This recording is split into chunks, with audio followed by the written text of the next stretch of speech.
un animal relativamente común, muy poco pretencioso, desde luego, que es el primer productor mundial de proteínas. La carne de vacuno y los productos lácteos es la fuente principal que tenemos de proteínas de alta calidad. Y, por decirlo así, la industria de síntesis nunca ha conseguido parangonar lo que consigue una vaca. Y no sé cuál es el puntero, que es lo que estoy aquí. Además, el sustrato del que parte la vaca, pues en verano son gramíneas, donde no hay proteínas. En invierno suele ser paja seca, sucia, en la mayoría de los casos. ¿Cuál es el secreto de la vaca para conseguir ser el primer productor mundial de proteínas de alta calidad? Pues el secreto es el sistema digestivo que tiene, con una serie de cavidades en el estómago que albergan bacterias con capacidad de reducir el nitrógeno y los nitratos. Los nitratos sí que son muy comunes en las plantas. Al producir amonio, urea, las bacterias son capaces de sintetizar aminoácidos esenciales que no es capaz de sintetizar el mamífero, y sintetizan también proteínas. Se crea una biomasa con proteínas, de modo que cada día en el intestino delgado de la vaca entran cientos de gramos de proteínas enteras que no han entrado por la boca. Cientos de gramos que luego se lleva el lechero, de algún modo. Pero este es quizá un ejemplo muy claro de simbiosis entre el mundo bacteriano y los mamíferos, que tiene mucha relevancia para nuestra vida diaria. De hecho, vivimos en un mundo microbiano. Y de tal modo que si queremos imaginar un mundo sin el ser humano, es un mundo perfectamente imaginable con vida. Mucha gente diría que es un mundo mejor, esto sería discutible, pero no podríamos imaginar un mundo sin bacterias. Sin bacterias no habría vida sobre la superficie de la Tierra, por lo menos en el modo que ahora la conocemos. ¿Por qué? Porque las bacterias son las que se adaptan realmente a cualquier condición de vida, desde el Círculo Polar Ártico hasta el Sahara. Se adaptan porque son comunidades de diversas especies que comparten y contribuyen y que actúan en el fondo como un ser multicelular, y porque son las que llevan a cabo casi todos los ciclos. Por ejemplo, la atmósfera de oxígeno que la tenemos fue generada por los anaerobios que primero poblaron la Tierra, generaron una atmósfera de oxígeno y luego se escondieron en reductos anaerobios. O, por ejemplo, toda la transformación de materiales inorgánicos a orgánicos que se producen en los vegetales se debe en muy buena parte a la rizosfera, que es la flora que tiene, o las bacterias que tienen las raíces de las plantas, y también son capaces de captar nitrógeno y de ir convirtiendo material inorgánico en material orgánico. Además, se da el dato curioso de que las bacterias probablemente aparecieron cuando los continentes o la superficie de la Tierra tenía otra forma, cuando pues el norte de China estaba junto con casi toda la superficie terrestre, porque hemos visto posteriormente, cuando la separación de los continentes, cómo los mamíferos y las plantas han evolucionado de modo diverso, y las plantas que se encontraban en América antes de que llegara Colón no estaban en Europa, o las especies de los Galápagos, o en Tasmania, o en Madagascar. Ha habido especies vegetales y de mamíferos diferentes que no están, pero sin embargo, todas estas especies tienen una comunidad de bacteriana muy similar, lo cual quiere decir que ya desde el principio evolucionaron, ocuparon los intestinos y se distribuyeron por la Tierra, de tal modo que ahora lo que encontramos en la flora de un animal en Brasil no es muy diferente de la flora de un perro de Europa, en términos de especies bacterianas o de clases de bacterias que existen allí. El impacto de las bacterias que viven en el intestino se conoce desde hace años y ha sido importante ver que cambia incluso la anatomía de un individuo. Los experimentos que se realizaron hace ya varias décadas, cuando se consiguieron tener animales germ-free, observaron que cuando se comparaban los que vivían en condiciones germ-free desde su nacimiento con sus hermanos, que se les dejaba con la madre y que adquirieran una microflora normal, los germ-free tenían un peso menor de los órganos, como el corazón, el hígado, los pulmones, tenían un gasto cardíaco más bajo y tenían menor consumo de oxígeno y a la vez necesitaban una mayor ingesta de comida.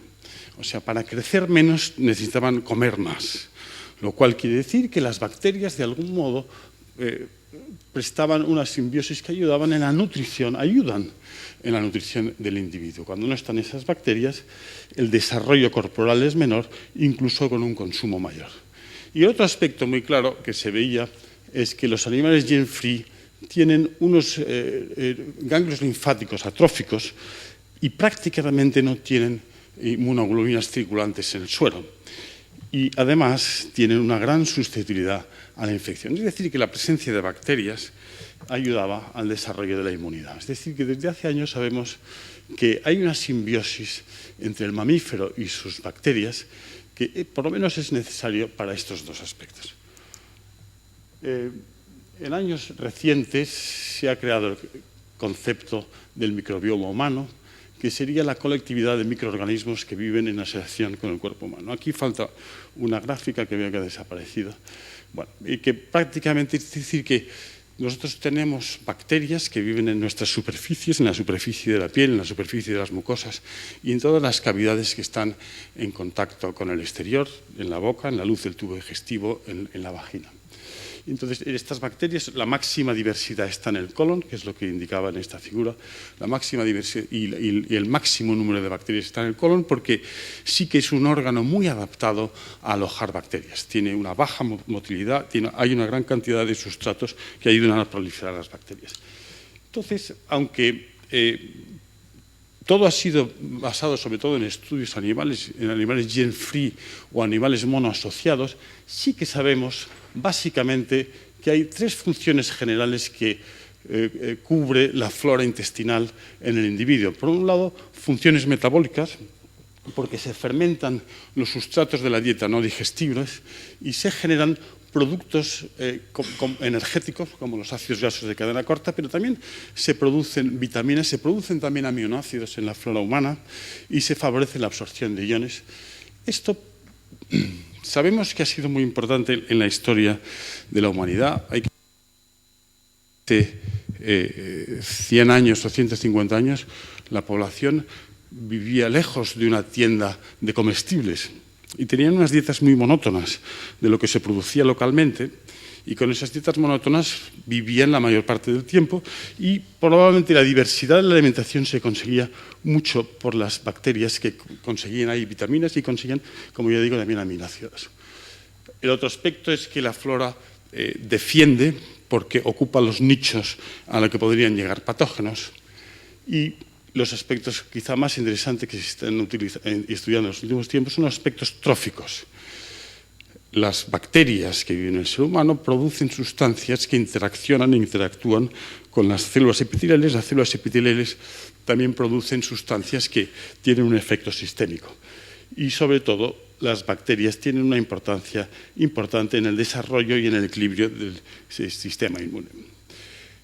La flora como órgano metabólico, en estudios en humanos sabemos que el colon derecho, el ciego y el colon derecho sobre todo sería como una cámara de fermentación, es donde llegan muchos sustratos y es donde se produce el gran crecimiento bacteriano, sobre todo es sacarolisis porque llegan fibras no digeribles y hay un pH ácido y es donde hay un crecimiento bacteriano importante. Aquí ha habido estudios muy interesantes que han visto cómo la interacción de las bacterias con la célula epitelial produce hormonas o productos que ayudan al depósito de grasas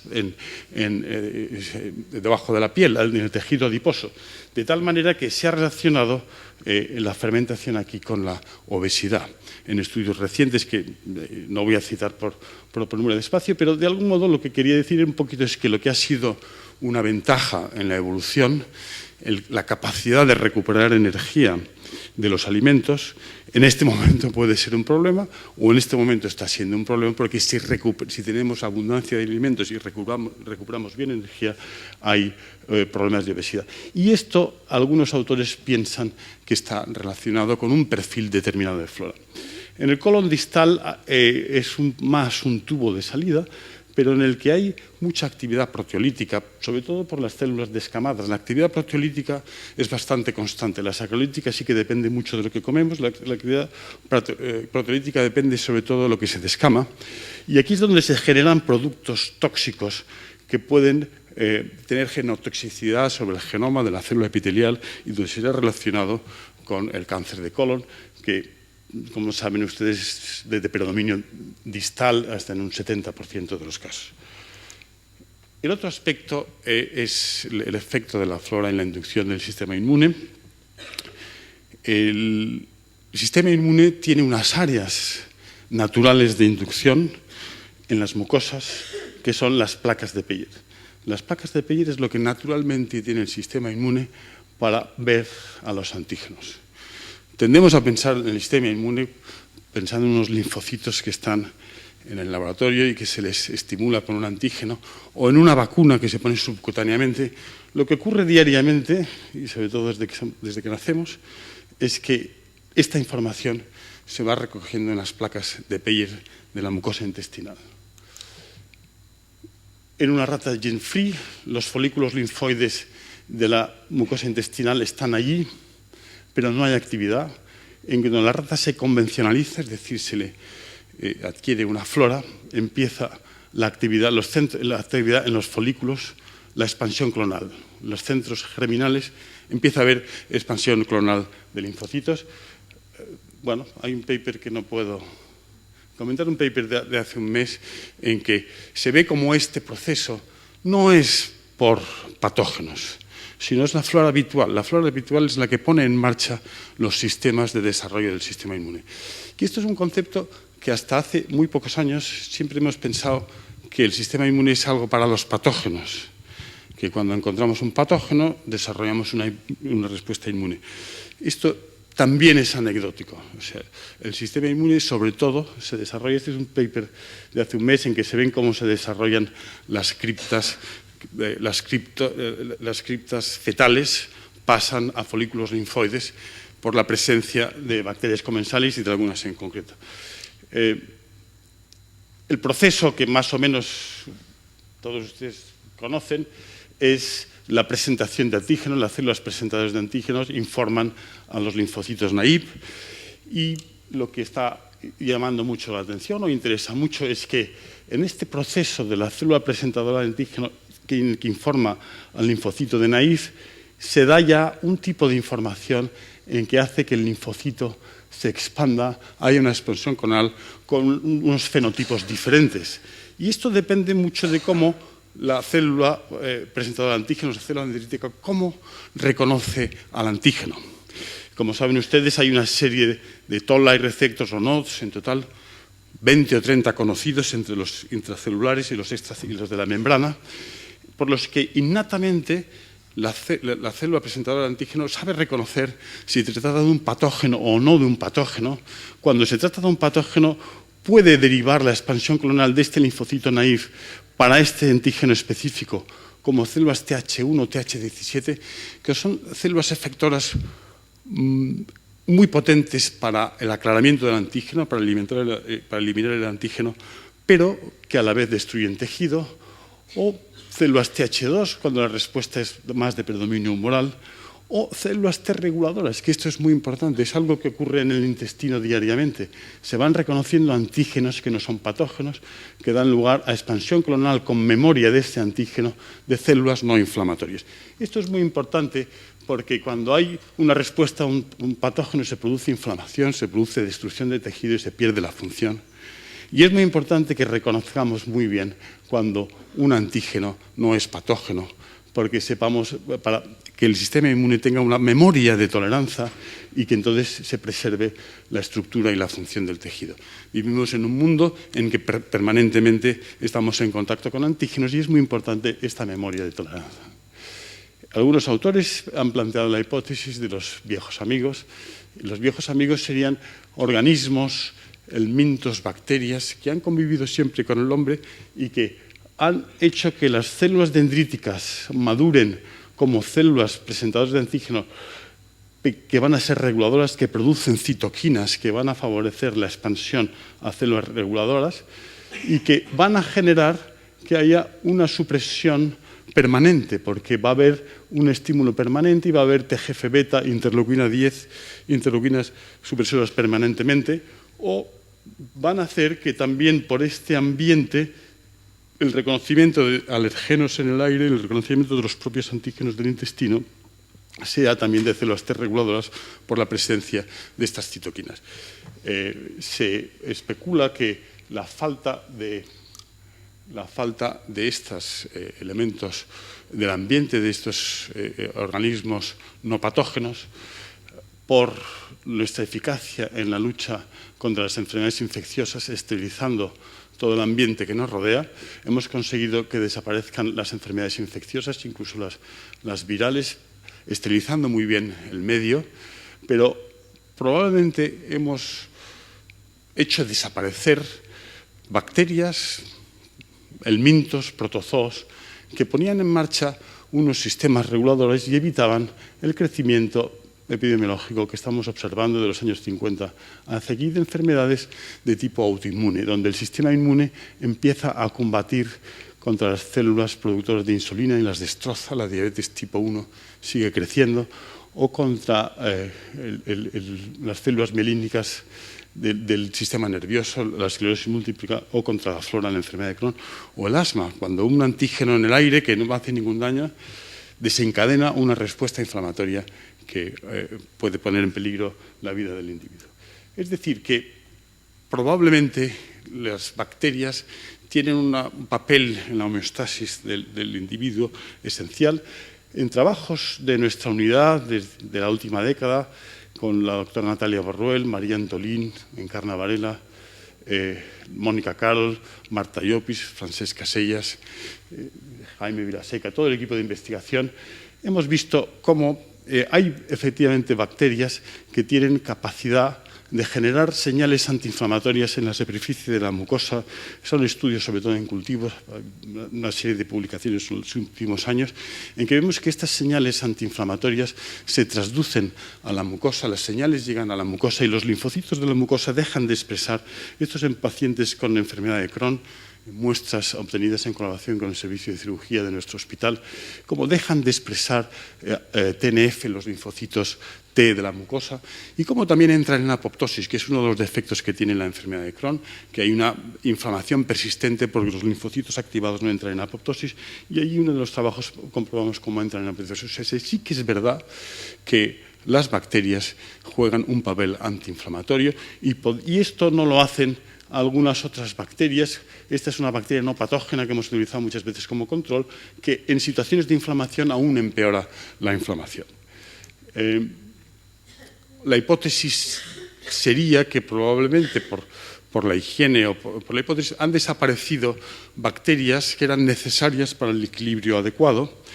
Y este es un estudio de enfermedad inflamatoria intestinal publicado en Alemania hace unos años, donde se estudiaba la flora por un sistema electroforético en el que se amplía un gen que se utiliza para la taxonomía de las bacterias.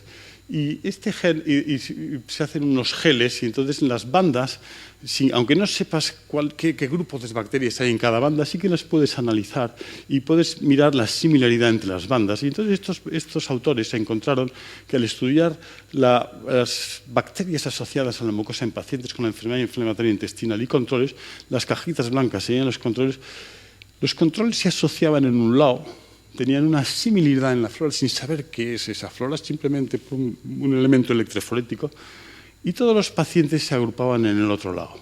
Es decir, que la flora es distinta entre la enfermedad inflamatoria intestinal y el paciente normal, aunque no sepamos mucho cuáles son las diferencias. En este caso, ellos lo que vieron era que sobre todo había una baja diversidad. Contando el número de bandas en el patrón electroforético, sacaban un índice de diversidad y veían que entre los controles, incluso controles inflamatorios, había un mayor número de bandas y, en cambio, en los pacientes con enfermedad de Crohn y colitis ulcerosa, un menor número de bandas. Y entonces salió el concepto de que probablemente hay una flora menos diversa en enfermedad inflamatoria intestinal, aunque esto lo hicieron en pacientes con enfermedad activa, que quiere decir que hay con diarrea. La diarrea altera mucho el ecosistema y esto podría también explicar.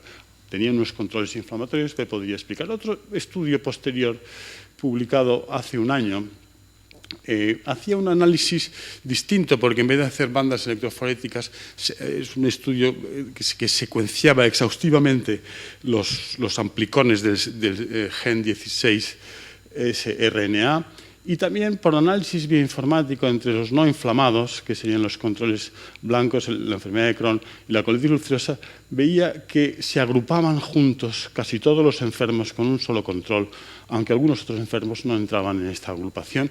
Y también aquí veían una menor proporción de algunos tipos de bacterias, pero también eran pacientes con enfermedad inflamatoria intestinal activa, con diarrea. Este es el primer estudio en el que no se miraron pacientes activos, sino pacientes en remisión, pacientes con enfermedad de Crohn y remisión. Es un estudio de Chaseman y Chan, que es una investigadora que está ahora en nuestro laboratorio, pero este estudio lo hizo en Francia, un estudio de varios años, porque hubo una secuencia también exhaustiva de toda la librería de genes 16S que se encontraron en 6 muestras de pacientes con Crohn y 6 controles pareados. Y entonces lo que se vio, este sería el árbol de bacterias que identificaron en los sanos, y este sería el árbol de bacterias que identificaron en el Crohn. Una grandísima diferencia en diversidad. En los pacientes con enfermedad de Crohn hay menos diversidad y sobre todo es porque hay menos bacterias de la serie de Firmicutes. Nuestro laboratorio ha hecho lo mismo con un estudio parecido en la colitis ulcerosa, en que hemos visto por el procedimiento de las bandas, en que hay una disminución de bandas en los sujetos con colitis ulcerosa en remisión en relación a los sanos, es decir, que habría menos diversidad en la colitis ulcerosa.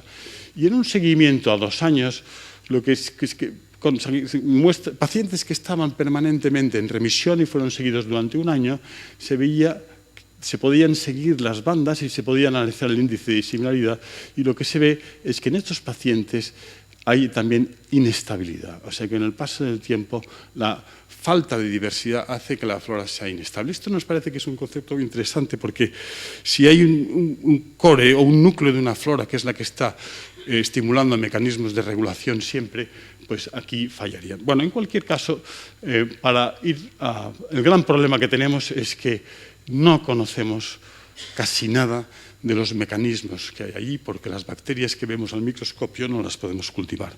Entre un 60 y un 80% de las bacterias que se ven al microscopio no se pueden cultivar, y esto hace que todavía estemos en un terreno de muchísima especulación.